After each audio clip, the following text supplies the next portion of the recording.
Hi guys! To this video, fiflex ko sa inyo at kami ay nandadiyan na kami sa Sipag Villar, San Ezequiel Moreno.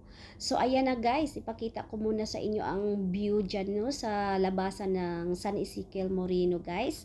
So ayan, dyan kompleto na yan dyan guys. Maraming dyan kainan yan guys sa Sipag Villar na iyan. Daming pagpipilian nyo kayo kung saan kayo pwedeng kumakain diyan.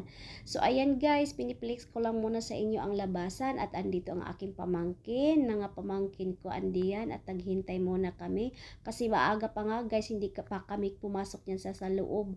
So ayan na muna, flex lang muna guys tayo. Tapos ayan na siya guys. Pagkatapos namin yan guys, ayan nagpa-picture taking pa pala ang aking mama at ang aking pamangkin. So pumunta ko doon sa kabilang side guys at binibidyohan ko. So malawak dyan guys talaga, marami din diyang mapaparkingan kung gusto niyang magsimba diyan guys.